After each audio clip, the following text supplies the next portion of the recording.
So Mara, I think one last question I want to ask you as we reflect on the 35th anniversary, which is what we're focusing on for this summer's forum, and I'm going to ask everybody, is what is your dream for Sumner School Museum and Archives, and how would you like to see its mission and purpose evolve? Well, I mean, you're already doing a lot, or will be as soon as the shutdown is over. But for example, the Richard Smallwood program, I think, would draw people from a lot of people from around the city. But programs like that, music, just well, this is an idea I had that Okay. relates to high school, and a friend of mine who went to McKinley, graduated in 1968, I think, and I also interviewed her. She didn't come to the reunion, but I interviewed her for the Eckington Heritage Trail. And I already knew her from hand dance classes at one of the rec centers. I have been told that back in the day, you could tell, if you went to a party and there were people you didn't know, you could tell what school they went to, what high school they went to, or, what quadrant they were from by their hand dance style. Wow. And these people are now, say 70, late 60s, 70s. Mm-hmm. It would be really fun to have a demonstration of that. That would be awesome. That was one of the things that have been discussed. Hand dancing is so monumental in the city, as you mentioned, for that particular age group. And so I never heard that before. So I think that would be really cool to demonstrate if that's really true. Like a Mythbuster event. Oh, and it relates to school, because she told me, this friend, that at lunchtime, they were allowed to dance on the stage. Oh, wow. And it probably, it would be a way to blow off some energy, keep the kids in the school. Yeah, I love it. Yeah, I mean, it's such a great, I wish I'd been there. And I mean, it's just such a great, and it does tie to school. To school, yeah. No, I love it. No, thanks for sharing that.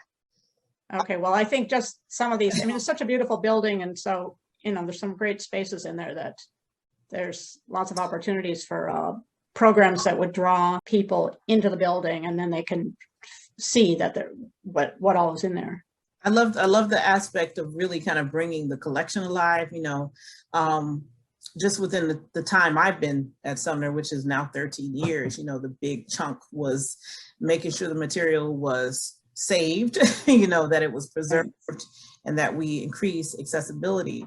But I always say, yes, it's important to preserve these materials, but how we make it relevant and draw those connections is important. And that's a great idea, to really delve into that aspect of school culture, something that happened as right. It's not a tangible thing, but it's a cultural thing that's kind of going to be lost. Yep, absolutely. So I love it. Thank you so much for contributing. Okay. That's wonderful.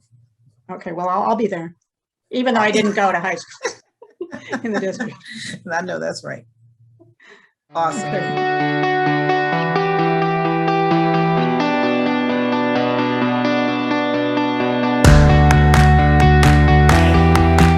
Greetings, everyone, and welcome to the July 2021 installment of the 5th Annual Hurlbut-Walker Memorial Research Forum.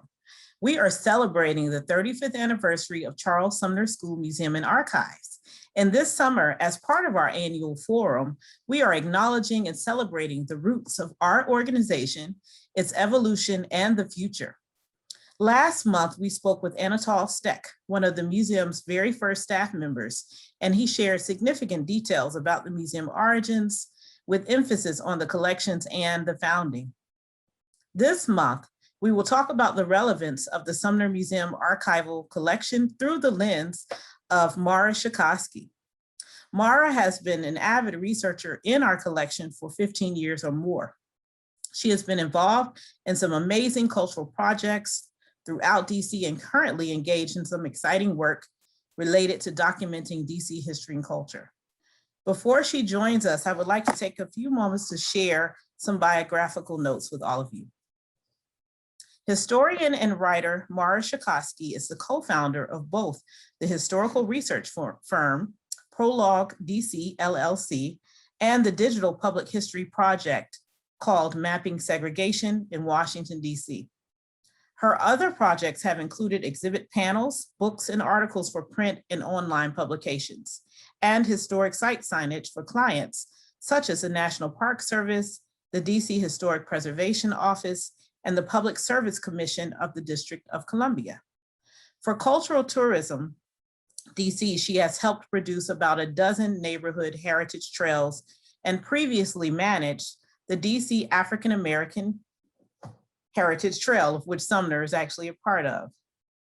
As a researcher, she has assisted the Smithsonian Anacostia Community Museum, WETA Television, the Meyer Foundation, and many others with projects. She speaks frequently on systemic racism to civic and business organizations, as well as classrooms from elementary school level up. Mara holds a BA from the University of Wisconsin-Madison and an MA in American Studies from the George Washington University.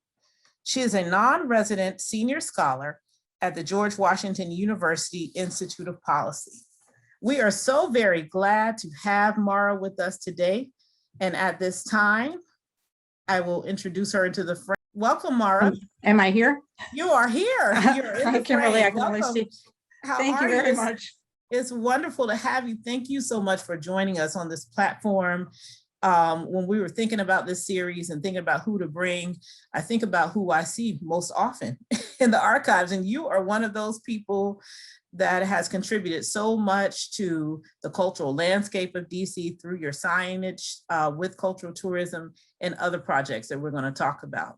But what I wanted to do today, as I mentioned to our audience, is really hone in on the relevance of the Sumner Museum archival collection to your projects personally and in general.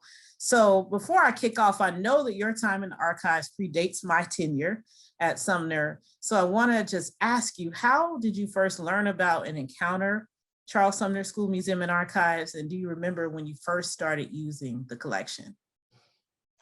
Well, first, I wanted to say thank you very much for having me, Kimberly. And it's great to be, it's an honor to be part of this 35th anniversary year celebration.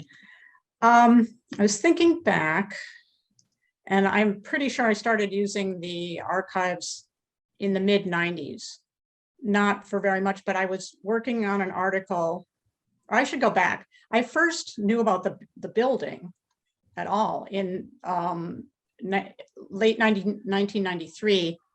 The must have been the Letitia Woods Brown lecture of the DC History Conference was held in upstairs in the Sumner School.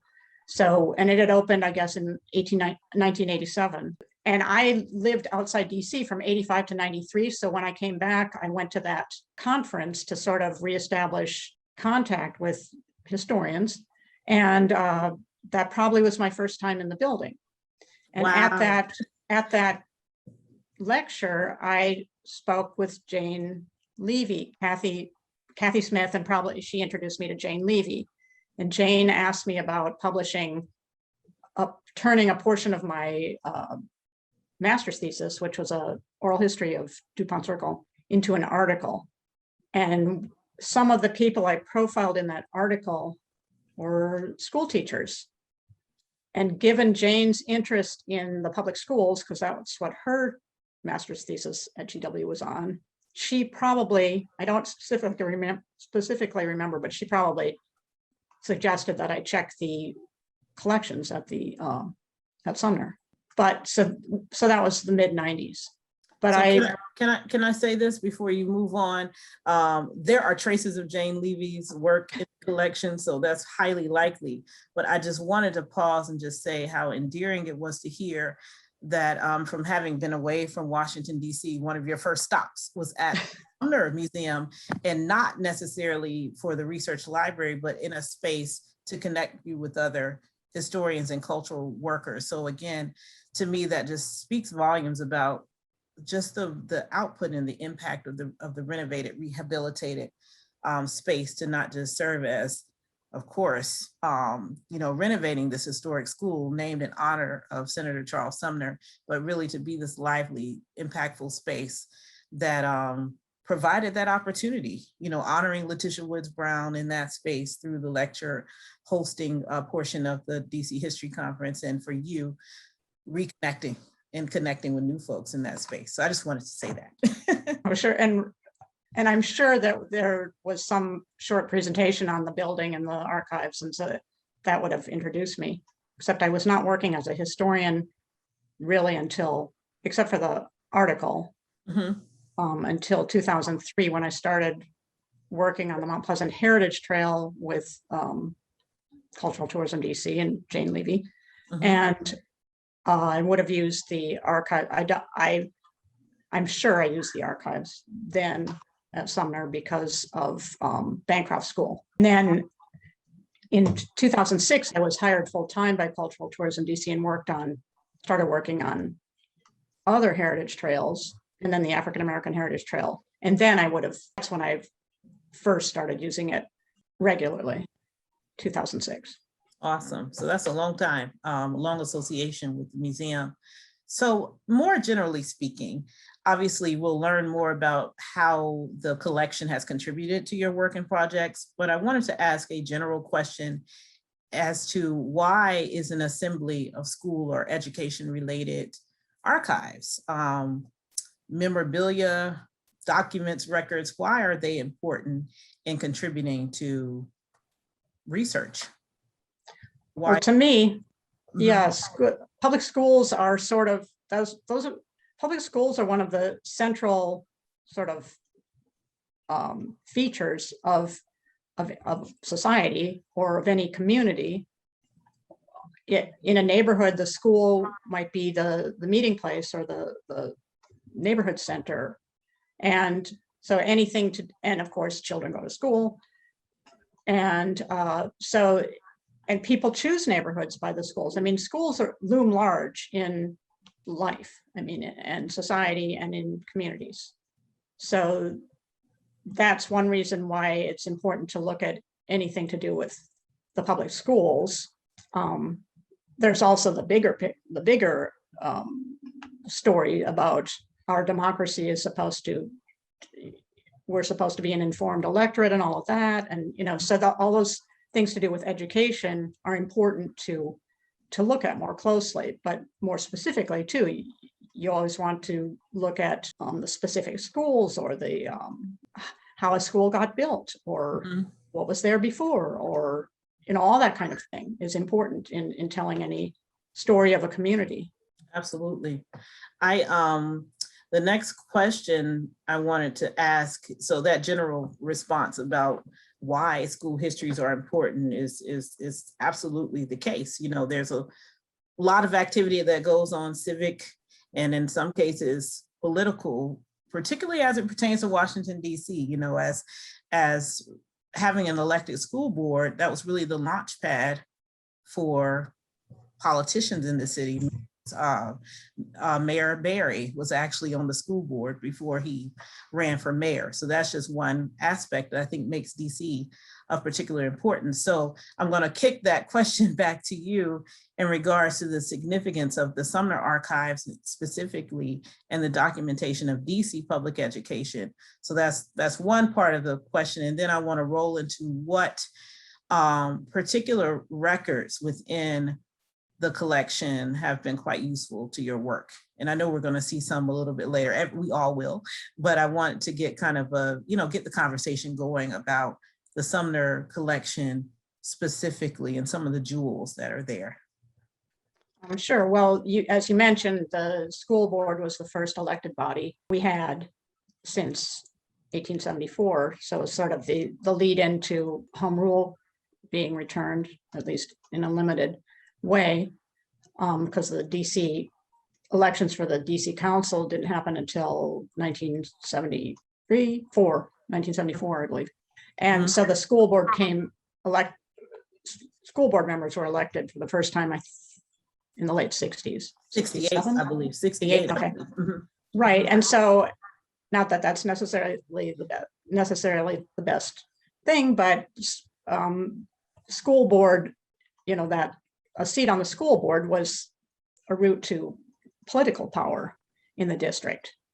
And so, and I'm not sure, it may still be. I mean, so it's important for that. We have such limited, we still don't have a voting member of Congress or anything like that. And so, so the schools kind of loom larger, and the school governance, that kind of looms larger in the District of Columbia than it might other places. And then we're one jurisdiction, but we loom large in the story of the United States. And we have, so the school board is probably more on in view than other places, and always, especially at the beginning.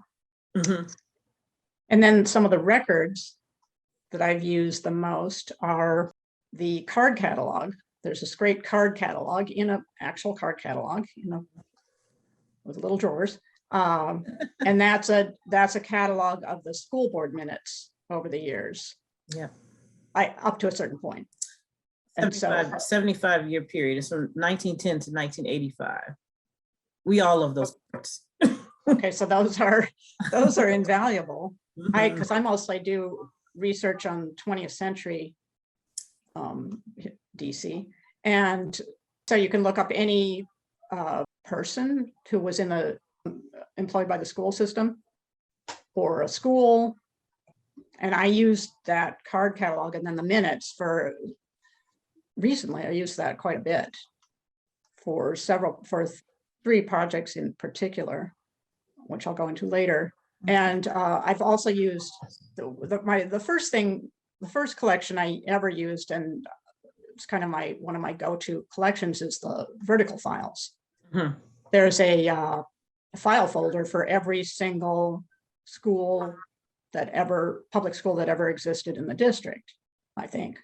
And the files might contain photos. They often contain the records of the land that had to be acquired to build a school. They'll contain information on how the school was named. There was a survey. There have been different surveys done of the public schools, so there'll be information on the physical state of the school, and basically the history of the school, when it was built, when it was added onto. Those are especially valuable for some of the projects I've done.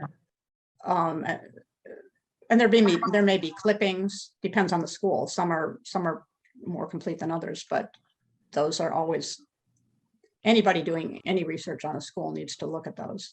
Absolutely. And then I've used some other things. Yearbooks, there's a collection of yearbooks, and I guess those are the main materials I've used.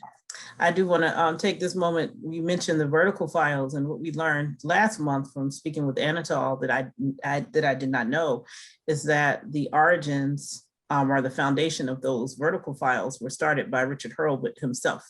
That was his personal collection. He was tracking everything. And it's obvious when you run across other files, he was constantly writing letters and receiving materials and sending information out related to the material that he himself collected. So that's just been something that we learned within this 35th year, just from having these conversations with people who were there in 1986, 1987, knew Richard Hurlbut, and knew that that's where the material came from. It actually makes perfect sense. So we'll see a little bit more information about vertical files that you have. But I want to move into your actual projects. The first one that we're going to talk about was mentioned in your biographical information. I'm super excited about this project that you co-founded, Mapping Segregation. So I'm going to pull up the slides, but as I do that, could you tell us about this exciting,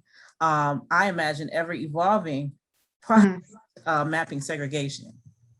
Sure. Mapping Segregation is a digital public history project that Sarah Schoenfeld and I and Brian Kraft founded in 2014. And the original mission was to document and map racially restrictive housing covenants in the District of Columbia. And those these racially restrictive covenants are ban the sale or rental of property to African Americans, sometimes Jews or other group, Asians or other groups. And they were pervasive in the first half of the 20th century. So that research is extremely slow and labor intensive. So we decided that we would also map segregated schools and playgrounds and some other things. We thought that would be really quick. It was not.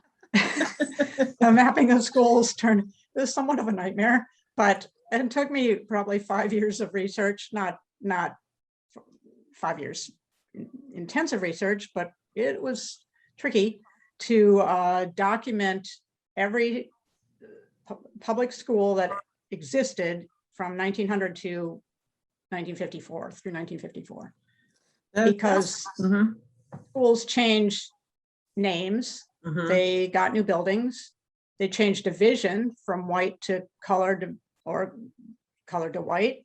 They sometimes they switched locations. They would move, or it might be like a three-way. The one school would move across the street into some other school's former building, and that school would move into some new building somewhere, and then or something like that, where quite headache inducing sometimes to figure these things out. But I created a big long spreadsheet using all my research from Sumner, and those vertical files were extremely helpful in that. And also the school board minutes, just trying to figure out, because I wanted a date, an opening date or a start date, or when did the building open? When did the school, by under whatever name, open in that building? The same building could have held different schools over time, or change division. Anyway, so then this got mapped over. It was kind of hard to map too, because things changed every year. So decided to do it by decade. So this map shows the decade of 1910 to until the end of 1919. And so what you see on the map is blue is the African-American schools and red is the white schools, and the different shapes are the levels. So the round dot is an elementary school, the star is vocational, the square is high school, and a diamond is a junior high school. And their junior high schools were new in 1919. There's some text on the left there that talks about that. So there were very few junior highs in this. The first one's open in 1919. There were 2. So that's what's on the map. But it's all. But also, I realized when we mapped this school information shows a bigger picture. It also shows where, the racial, the demographics of the area of the district.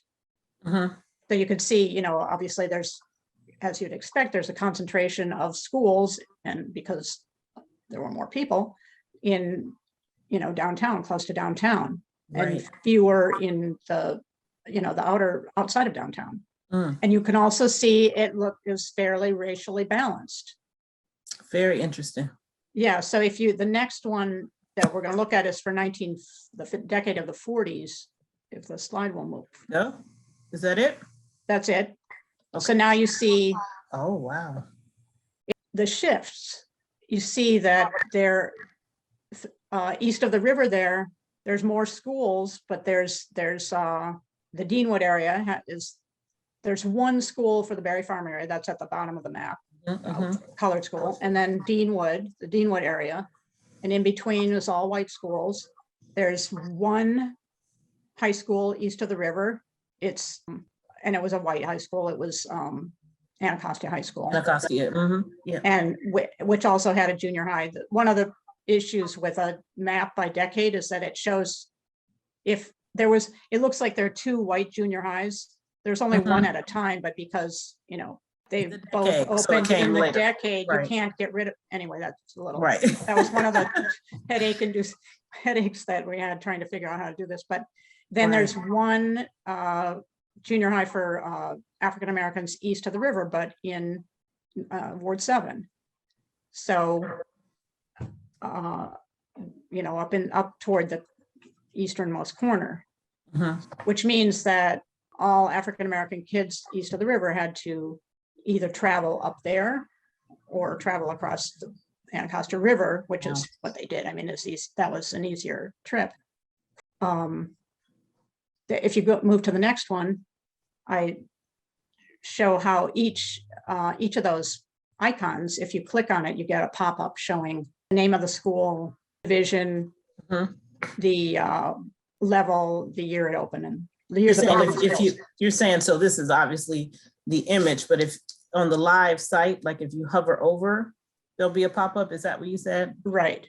Okay. I think you have to click. I don't click on it. Okay. Right. So, That's really cool. plus a little information. So Kelly Miller Junior High was built in 1949. It opened as Kelly Miller Junior High in 1949, and it was rebuilt in 1998. And it opened as in the color division in 1949. So the next one, the next I just wanted to say before you go to the next slide about this project in its entirety, and just you having used the resources at Sumner and then, dumping them, and I guess compiling and organizing in this digital project is helpful to us, so we can guide folks. So I know it was a headache, right? Pull all this together, but it's very useful for researchers, because all of our stuff, not much of our materials digitized at all. So, we're looking, we'll talk about the future next month, looking into digitizing more of our content, but even still, it would be a whole nother project level to do something like this, to be able to see these shifts, just the visual shift that's seen through your icons here. It is incredible. The other piece that is very important, I know this started out with residential segregation, is very important when we talk about 54 being the year that schools actually integrated in the district. But much of that is combined by residential segregation. Exactly. Like in future maps. So even if you create, the neighborhood schools are now integrated, you're still, if the neighborhood remains white, such as west of the park, then the schools will as well for longer. So that's just another little note that I wanted to say about how all this works in tandem together. Right. And then, we usually say the schools desegregated. Yes. And they stayed, they didn't, and then they resegregated because of white flight. So it's a complicated story. This is another layer that can be added on for some of the decades. This kind of block level demographic census data is available. So for the decade of 1940, you can click on either to the left there, you can click on either the 1940 census or the 1950 census. This is the 1940 census, I'm pretty sure. And so the darker the color, the greater concentration of African Americans on a block. So that, and if it's ivory colored, that's basically all white. So now you can see, the school, what was obvious by the schools, the distribution of the schools, that just corroborates that the schools follow the population. They don't usually build a school and they will come. They usually, the population is there, the community is there, and they petition for a school is right often the case. So yes. And you can see up in the in the Tenleytown area, there's one blue dot up in northwest there, west of the park. And for our people that are viewing, where, because we can't use the pointer, where is the Tenleytown neighborhood? It's west of, it's in the upper left section of the map. There's a red square, and then above it is a blue.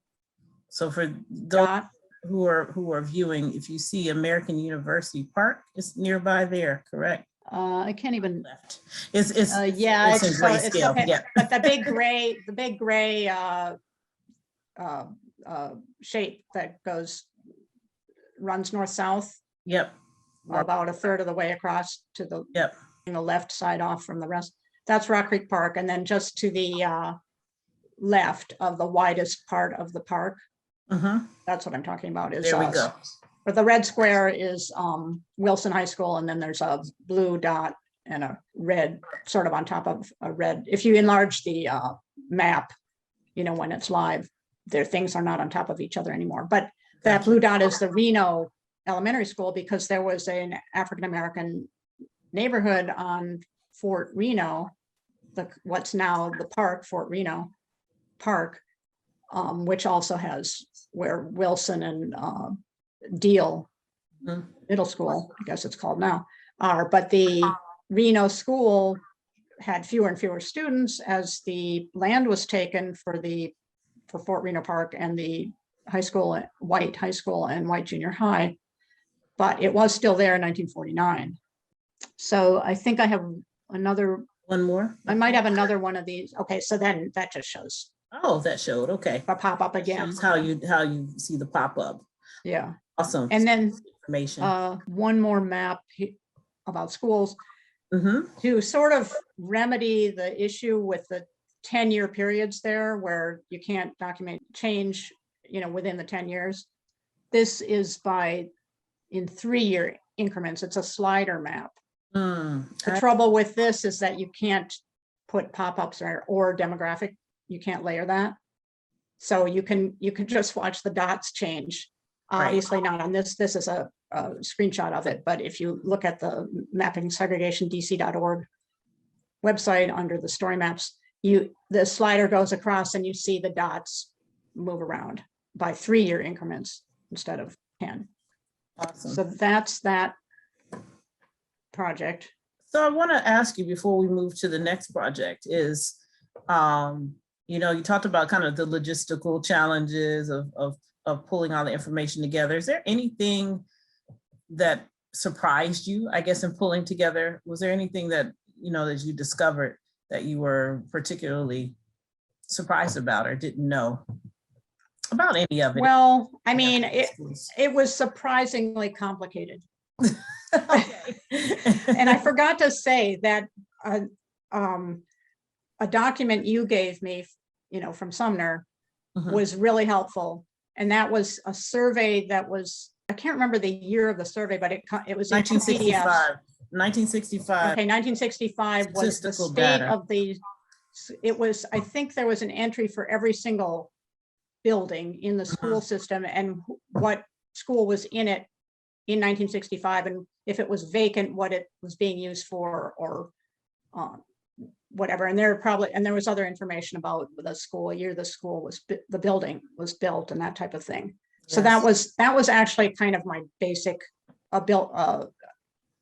source that I relied on for the start of the research. And I also wanted to mention that to map anything, you have to create a spreadsheet.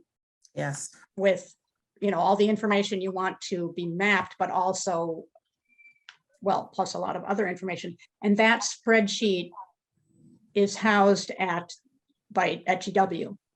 Okay. So, and awesome. And it would be the about this map tab on the school story map gives a link. So anybody can go to that and get all the information I compiled, which is basically sort of like updating that PDF, that 1965 survey. It's not as user-friendly, but in a way, it's more user-friendly because you can search in it. That's where the raw data can be found. That's good to know, because I'm thinking about that statistical data sheet, which is which is scanned, because it's such a golden document. It gets referenced often. But I'm thinking, it was 1965, so clearly there are updates to that alone. So knowing that you have a raw spreadsheet, perhaps, later down the line, that's a good project as we try to keep up with what has with these school buildings post 1965. Right. So if you get an intern or student or somebody who wants a project, that would be as of 2020, that spreadsheet is up to date. Oh, awesome. See, I think I might have sent it to you also, but yeah, we may have talked about it. Yeah. I'll have to look for that, because that's great. Because again, it's one of those things, like, you've done all this labor through this project, and that's something that we can use, as people come in to research certain buildings and things like that. Again, we have that historic document from 65, but having more updated information is great. Right. And someone might be able to put it into, more user-friendly format, but that should be I think it's correct, if anybody ever finds anything wrong, I would like to know, but Excellent. Yeah. but even, it's got basic information for all the schools, and so it might even supplement the vertical files because they don't all have, Complete. right. Yeah. So we're going to move on to the next project, but guess what we're going to do? We're going to use this map and show the people where the Eckington neighborhood is. Oh, good idea. Talk about the Eckington Neighborhood Heritage Trail. So just for those who are watching who don't know the layout of the city, if you could point out where that is on the map, if you could describe. Well, I don't have access to the pointer. You're going to have to do that, but yeah, I don't know how the. Okay, yeah, I can see your pointer. Oh, you can see it. That's excellent. Yeah. Okay, so go to the McMillan Reservoir and then go. Okay, yeah, I'm kind of in the neighborhood. See Bloomingdale there? I see Bloomingdale. Yep. So just to the east of Bloomingdale. Yeah, it's in there. It's in that diagonal that goes through Bloomingdale. That's Rhode Island Avenue. Mm-hmm. And it's south of Rhode Island. Whoops. I mean to go it's south of Rhode Island Avenue. Where's my pointer? Okay, I got lost. So we're in Bloomingdale. That's New York Avenue. That's Florida. It's north of New York and south of Rhode Island. So in this area, right? Yeah, just south. It's just south of Edgewood. Edgewood is the next neighborhood up. I lost my pointer. There we are. So Edgewood is here. Bloomingdale is here. So it's just south. Yeah, right there. So we're going to go to the next slide. And Mara, could you share with us about the Eckington Neighborhood Heritage Trail, which houses one of our oldest public high schools? It's kind of in the center. Sure. The Eckington Neighborhood Heritage Trail hasn't been installed yet. It's in design. There's also they're reconfiguring what's known as actually I can't, where the Wendy's is, that terrible traffic circle. What do they call it? Dave Thomas Circle. Yeah, Dave Thomas Circle. What is he, the owner of Wendy's or? I have no idea. I think that's whatever it is. It's a very difficult yes, we all love it so much. Yeah. And the trail starts and ends there. So we're waiting for that reconfiguration to take place. But the center of the neighborhood, actually the center of the neighborhood, is McKinley Technology High School, but it was originally McKinley Technical High School. Mm-hmm. And it was a whites only school. There was a junior high next door, and there are two elementary schools, all white schools in the neighborhood. It was a pretty much restricted neighborhood. Although, as I learned when I was researching the Heritage Trail, the land that was taken from McKinley, or that was designated for McKinley, happened to be a mixed race neighborhood, sort of, that did not have racially restrictive covenants. As some of it was like a working class, racially mixed neighborhood, and that's one of the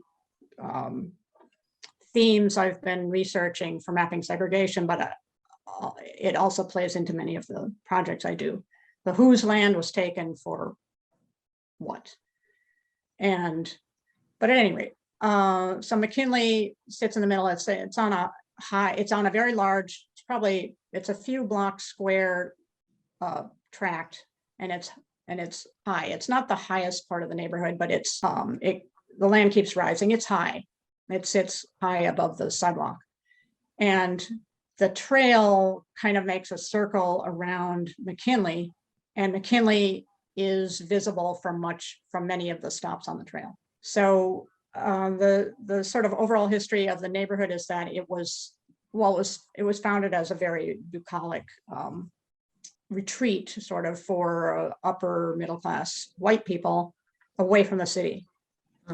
A railroad, the B&O Railroad, did run through it, but it was a single, or I suppose a double track at the time, at grade level. So the neighborhood was on both sides of the B&O Railroad. However, when Union Station was built, and it was the union of two large railroads that each had their own station. One station was right on the mall where the National Gallery is, and the other one was north of the Capitol, near the current Union Station. Those railroads were combined, or their stations were combined, and all the tracks, and so this huge swath of tracks was built, and it ran through Eckington, and then that became a freight yard in Eckington. So that took a big section of the eastern part of Eckington and it just did away with that eastern part of Eckington. So, and then because of the freight yard, then a lot of warehouses and factories were built along there. So it became a very industrial part of it of the neighborhood was industrial, which is, an interesting story. And then row houses started being built in place of the villas and things like that. So that's sort of like the overall. And otherwise, it's kind of tracked the story of a lot of DC neighborhoods. It fell on hard times, and now it's gentrifying like crazy.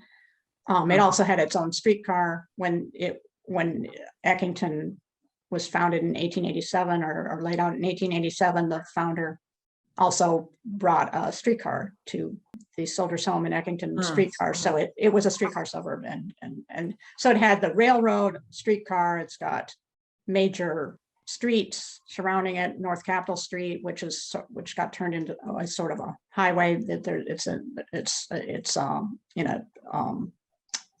underpass, sort of. It was sunk where it passes Eckington, and then Rhode Island Avenue and Florida Avenue, New York Avenue. So it's got an interesting. So because of the many schools, I did a lot of research at Sumner, and one thing that was especially valuable was the collection of McKinley Tech yearbooks. And so this was the 1965 yearbook, and it shows I forgot, Kimberly held a series of meetings or reunions for high schools, and one of them was for McKinley, and it was right at the right time for me because I was doing this research. And so I went to the reunion hoping to meet people that I could maybe interview for the project. And so I did interview several, and who went to school to McKinley in the 60s, and they all mentioned the plaza was a big place they hung out. The plaza's behind the school. And so I found these pictures in the yearbook of the plaza. The plaza doubles as a classroom. So there's driver's ed on the plaza, and then the cadets. That used to be a thing. High schools had cadet corps, and they carried guns and everything. So this is one of the, I think we used one of these. I think we did not use the cadet corps. We used the driver's ed picture on the trail. So if you want to move to the next one. Yes. This one I especially love because I love the girl in the middle. She's just so happy looking. But what is great here, I wanted to talk about some of the people who became famous, who graduated from McKinley, and one of them was Richard Smallwood, the gospel musician. And there he is in the choir. He's in the back row, second from the right. So he's like the third head from the right. Yeah. So there. And one thing I'm sorry about, but maybe it can be rescheduled, is that Kimberly had right about the time of the shutdown. It's probably exactly when we shut down. Exactly. Kimberly had scheduled an appearance, or Richard Smallwood was going to a conversation with him, I guess. He'd written an autobiography, Total Praise. And so we were very excited about having him the exact weekend that the shutdowns took place in March of 2020. So hopefully we can reschedule something to so story. But yeah, I was really looking forward to that. Yeah. Yeah, so he's a McKinley Tech graduate, as we can see. Right. And the students, besides mentioning the plaza, they always mention the music program, sports, the winning sports teams, the principal. I mean, the people I interviewed were extremely proud of having gone to McKinley.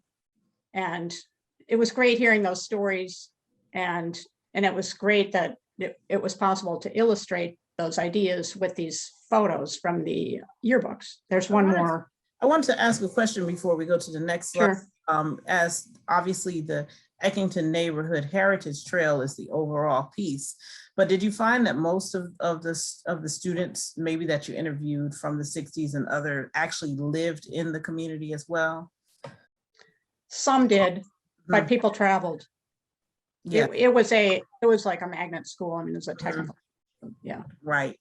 Yeah, I did interview people who lived in the neighborhood, but I met them in the neighborhood. The ones I interviewed from that reunion, I don't think any of them lived in the neighborhood at the time. And I will say there's the African American equivalent school, as the district was aiming to be separate but equal, to Armstrong Technical High School, which is located kind of, McKinley Tech sits on top of the hill. Armstrong is kind of like in the valley, if you will, between First and P Streets, northwest. Right near Dunbar. Yep, very close to Dunbar, kind of across the street. And I actually interviewed one of the first Black students who entered McKinley Tech. Has a very interesting story.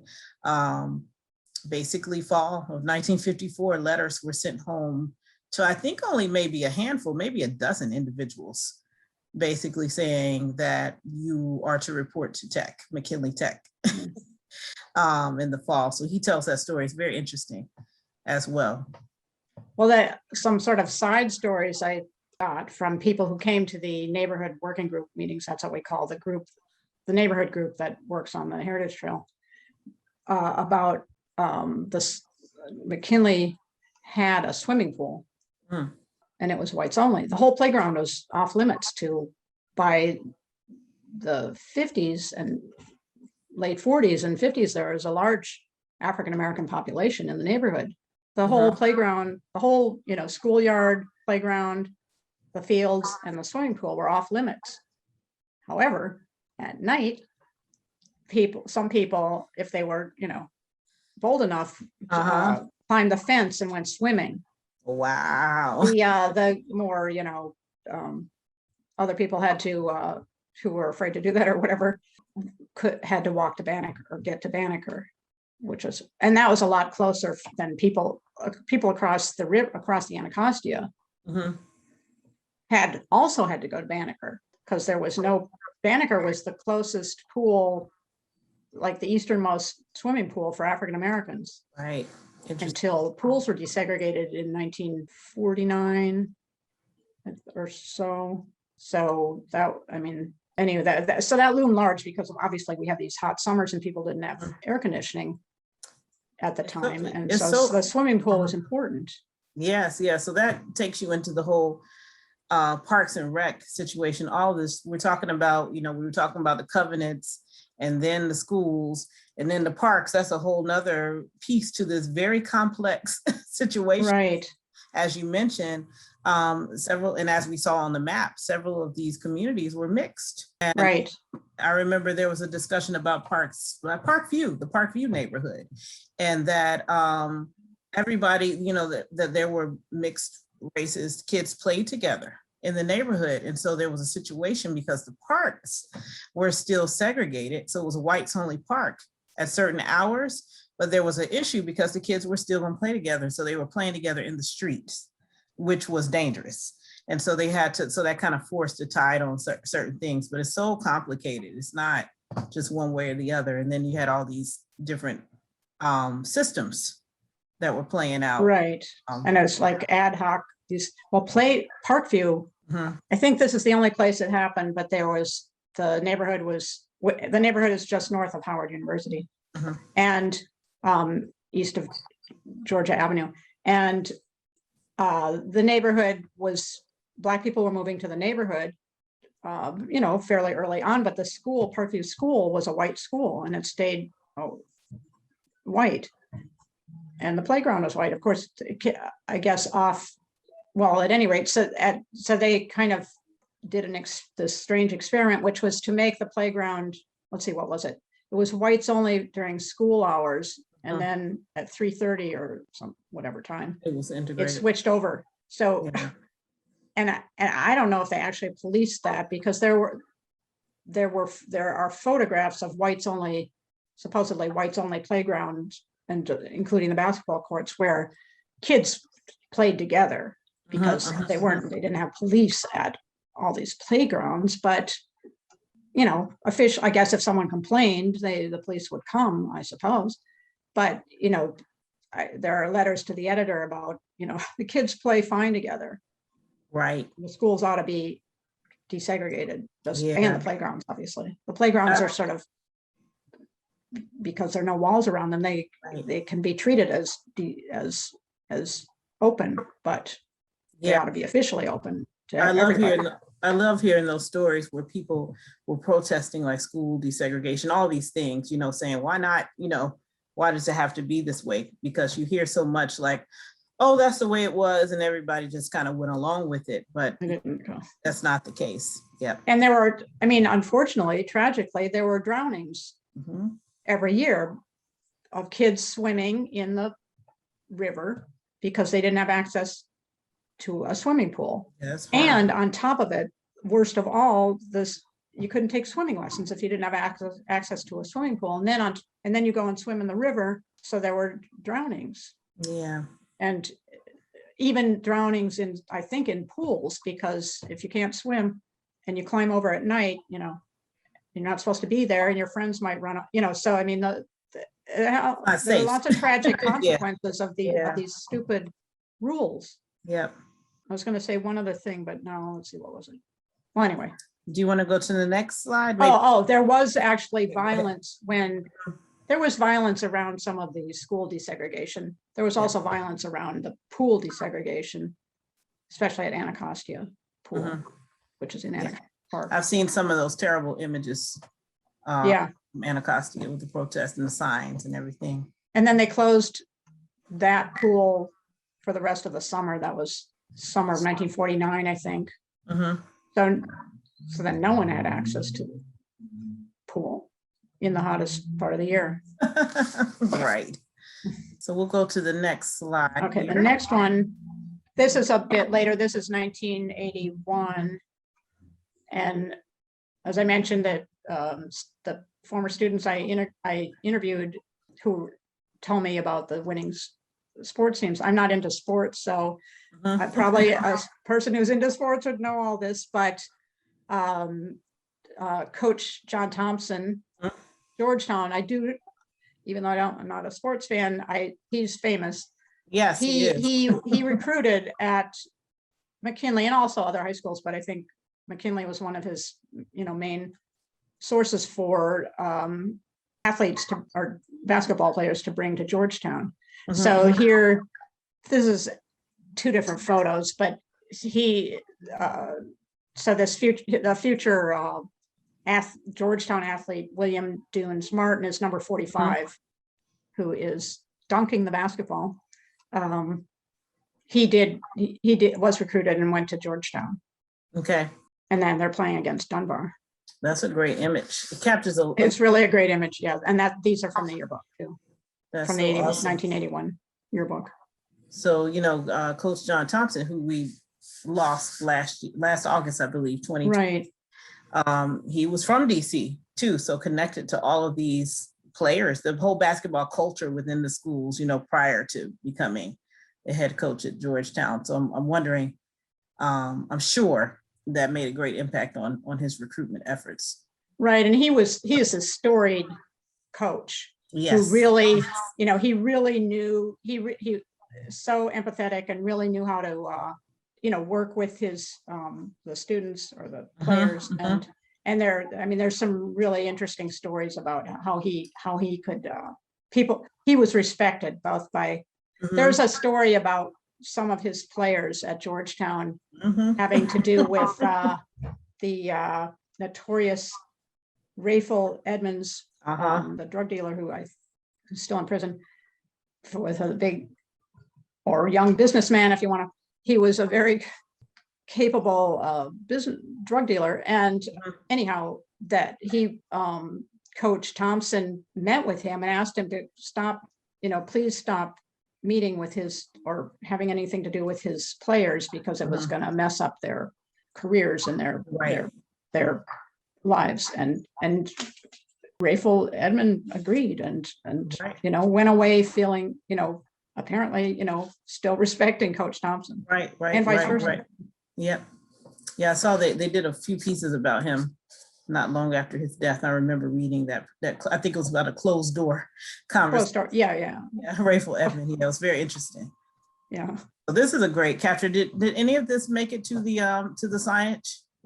I think the one on the right, I don't think I can't remember if the one on the left is on the sign. That one's a little static, but yes. I had too many photos. I ended up that's easy to do. I had an embarrassment of riches, and there's supposed to only be 8, and I think there's already many more than that. Well, we do know there are lots of jewels in the yearbooks, that's for sure. Oh yeah, and they reproduce well. I mean, these are and out of the yearbook, and they look great. Awesome. So we're going to talk about another location in that neighborhood, the Lemuel Penn Center, which we talked about a little bit. So can you tell us about the Penn Center? And that was yet another school in Eckington. The National Geographic had a distribution center in Eckington along the railroad tracks. They, backing right up to the railroad tracks. The loading dock did, but they moved out right after the civil disturbances of 1968. So they moved out to the suburbs. So that building was empty. It's a beautiful building, and the city acquired it, or the public schools acquired it, and a few years later established a career education center in there, and they named it for the late Lemuel Penn, who was head of vocational education? Vocational education, vocational technical education. Okay, for the district public schools. And he was in the Army Reserves, and was in 1965, was in Georgia for a couple of weeks for his annual training for the reserves. And this was just after the Voting Rights Act had passed Congress and been signed. He was driving on his way home after this training, but he's still in Georgia, when some Klansmen fired into the car and hit him and killed him. So anyway, this is a way of recognizing him. He's actually on a memorial at the Southern Poverty Law Center in Montgomery, Alabama. I was down there and saw his name on there. I had not been aware of him or that building or anything before I started the Eckington research. It was very moving to see his name on that. It's a terrible story. It is. We were talking about it a little bit, and I was aware. I've been inside the Penn building. I knew about it being a National Geographic Society building. Still just going along. Penn Center is talked a lot, spoken about a lot within the district public school system. And I think I was pulling a file for someone one day, or maybe just arbitrarily pulled the file and saw Lemuel Penn and discovered the story, what happened to him, his role in DCPS, and the tragedy associated with him, and then that the building was named for him. But a lot of people that even know the building don't know that. So I just feel like it should be raised more, to honor this. It should be. And one thing, he and his family lived in the neighborhood, not at the time of his death, but they had earlier. That might be a total coincidence as far as the naming goes. But I found that when I was doing the research for the Heritage Trail. And the name Penn, we've got Pennsylvania Avenue. And when I heard, because the library was used, the DC Public Library, it was out of its main building, out of the Martin Luther King for several years and was using that for the archives and some storage. And so but I don't know if anyone, anyway, I was over there to do research a few times. I might've been special permission. Anyhow, they would say, you know, come over to the Penn Center. It took me a while to find out that it wasn't to question what Penn was. Right. Because it just seems like such a common name around here, or I mean, Pennsylvania, I don't know. Right, So, right. It didn't resonate with me either. yeah. And you've enlarged the first sentence about. Yeah, so this was just something out of the vertical file from that, from the Penn Center file. Yes. And about naming the building. And then it's also interesting that who signed it. Barbara Sizemore was the superintendent at the time, and she was quite a interesting character. Yes, well, we can add to her legacy that she's the one that signed for the building to be named after him, which is a good. Right. And as far as the vertical files, it goes back again to what we were speaking about of how things were arranged and organized. We have a series of people files, is what they're categorically called, that provide some information about namesakes, about certain individuals who former educators, former staff within DC Public Schools, even families that are associated, such as what's a big family like Syfax family, or like Wormley family, that had extensive roots in DC Public Schools, but also exist elsewhere, like Cardozo family as well. Right. So they're also just incredible resources.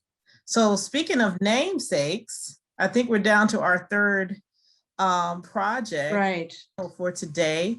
And I was hanging on to something else you said at the beginning of our discussion in regards to petitioning for schools as well. So tell us about this individual that's at the card and the cards. Okay, so this is an example of a card from the card file. I was doing some research. Well, originally I was doing some research on a family that in 2 generations, lost 5 homes to eminent domain. 1 on Meridian Hill for the park, 3 at Reno City for the park and schools. And then that was 1 generation. And then the next generation lost the daughter of in the family that lost their house on Meridian Hill. She and her husband lost their new house that they had not moved into yet because they were renovating it on what became the site of Lucy Diggs Slow Elementary School. And so this is in Brookland at 14th and Jackson Streets, as you can see on the card. And the school was built as a result of an African-American resident who petitioned. He actually was petitioning for his son to attend the Noyes Elementary School, which was its only school. And his son, the DC Public Schools had made a rule that no child should have to walk more than half a mile to get to school. His son had to walk 17 blocks. There were 3 possible schools he could have gone to, and they were all about 17 blocks away, African-American schools. There was no African-American school in Brookland, even though there was a fairly large African-American population there at the time in the early 40s. And so what he was asking for was schools to be desegregated. He sued. So they quickly decided to build a new school and sidestep that whole question. So they decided to build a school across from his house. There were houses there. It was some white owned and some black owned homes. I think the white people, the white family on the corner where the school actually is, owned several lots. They may well have been happy to leave because this neighborhood was changing, but the black families were not. And so anyway, and they sued, and but their land was taken anyway. They got compensated. But so there are 2 lawsuits involved in this school. One, the suit to get the suit that resulted in the school being built, and then these lawsuits over the eminent domain. And so I was working on that family history, but I was also then asked to write a nomination, a historic landmark nomination for the school, for the Lucy Diggs Slough School. So having these lawsuits all the going back and forth and goings on described in the school board minutes was invaluable. And I supplemented that with, as I do all my research, but with newspaper articles and also court records and things like that. Mm-hmm. But it's great. It was great to have the exact, it was like on the spot. Saw it here first, right? Sort of reporting. And so the school was built. That was not the end of the issue. It was the school was originally in one of the bungalows that they took, one of the houses that they took, so they could open it up really quick and get rid of this lawsuit or appease him, sort of the original lawsuit to get to desegregate the schools. Then they built a new school, but they didn't finish it. I think the downstairs classrooms were open. There were constant complaints over the years.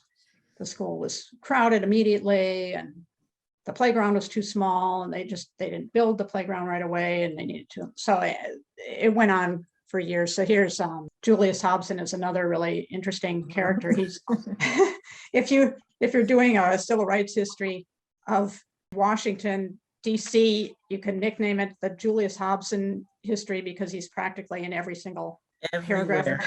Yes. He got involved in everything. So he also got involved in this story.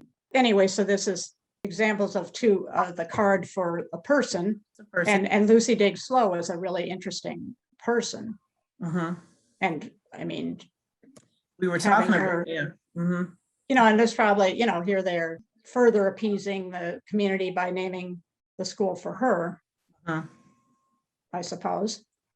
But she was the founding principal of Shaw Junior High in 1919.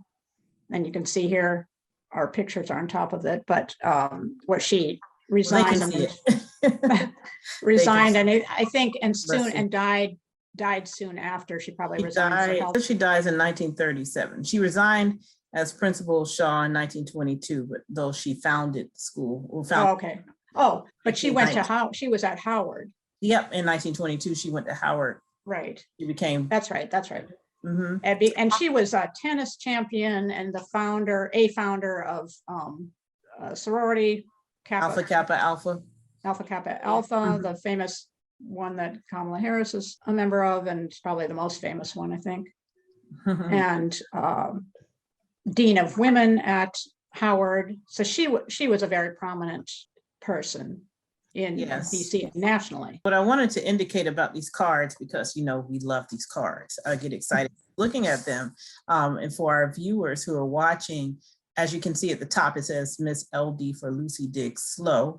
And then what this represents is every place where she is mentioned in the board minutes, and it gives a date. And so we have these volumes in the archives where you can literally flip through and find the full accounting of whatever is discussed here. But in addition to this, there is microfilm. So you may see, here it is. It says the National Association of College Women expressed satisfaction with action of board in naming elementary school at 14th and Jackson Streets Northeast, the Lucy Diggs Slough School.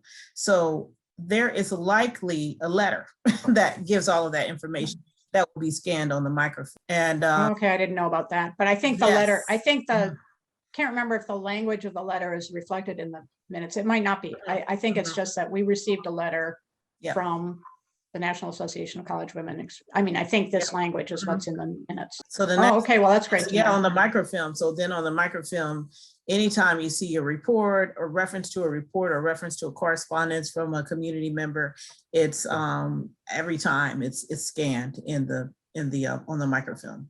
So okay, fantastic, phenomenal. Yes. Yeah. You can learn, if you want to learn more about Lucy Diggs Slough and her time in DC Public Schools, then there's more to discover beyond the cards as well. Oh, right. She has a long biography and storied. So this has been wonderful.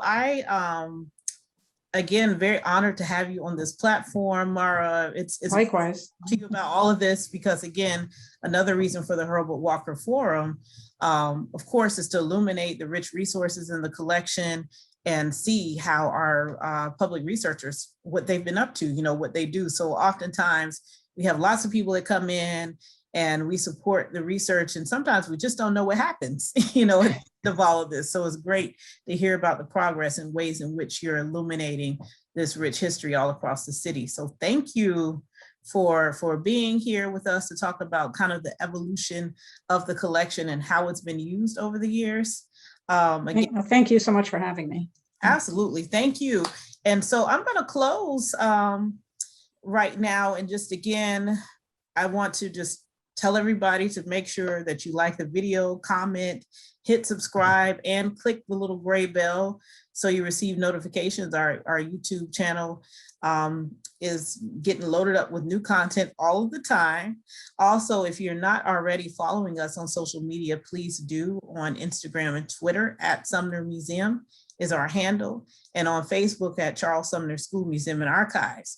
Now, if you heard something you want to learn more about, or just want to connect with us or contact us or be added to our mailing list, you can send us an email at info.sumnermuseum@dc.gov. And again, I'm saying this quickly, but we'll have you know, information about it at the end of this video as well. And I just want to say to everyone, thank you for joining us. We look forward to seeing you next month, August.